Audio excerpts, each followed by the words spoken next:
পাঁপড় ভাজা খেতে মজা।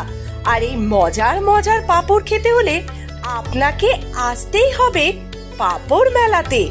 আগে হ্যাঁ, একেবারে ঠিক শুনছেন, পাঁপড়ের মেলা। কৃষ্ণনগর হাসনাবাদ শহরের বিভিন্ন প্রান্ত থেকে নিয়ে আসা হচ্ছে মোট 17 রকমের পাঁপড়। সেই সব পাঁপড় নিয়ে বসেছে পাঁপড়ের মেলা।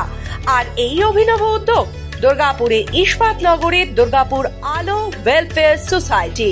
বৃহস্পতিবার দুপুরে এই মেলার শুভ উদ্বোধন করলেন প্রশাসক মণ্ডলীর চেয়ারপারসন অনিন্দিতা মুখোপাধ্যায়, সদস্য রাখি তিওয়ারি, উদ্যোক্তা পল্লব রঞ্জন নাগ। তিনি জানান, প্রতি বছরই আমরা ইস্পাতনগরের মানুষকে নতুন নতুন কিছু উপহার দিয়ে থাকি।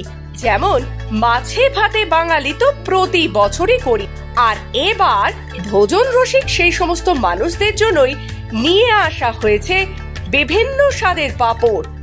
নতুন বছরে নতুন উপহার, পাঁপড় মেলা। প্রথম দিনেই উচ্ছ্বসিত জনতা।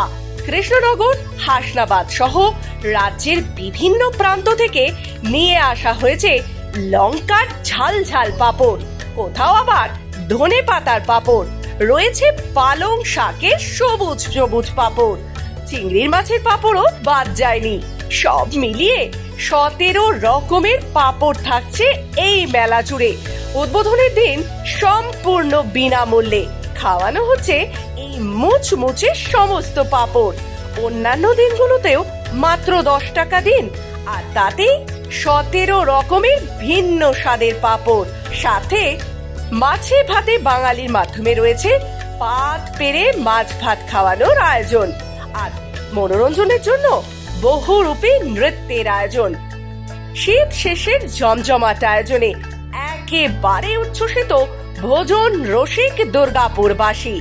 এটা একমাত্র পল্লবের পক্ষেই সম্ভব। একদম আলো ওয়েলফেয়ার সোসাইটি, এটা সত্যি করেই এত অভিনব সমস্ত এদের উদ্যোগ থাকে। ঝালমুড়ির মেলা, পাঁপড়ের মেলা, মাছে ভাতে মেলা তো আছেই বাঙালির রসনা তৃপ্ত।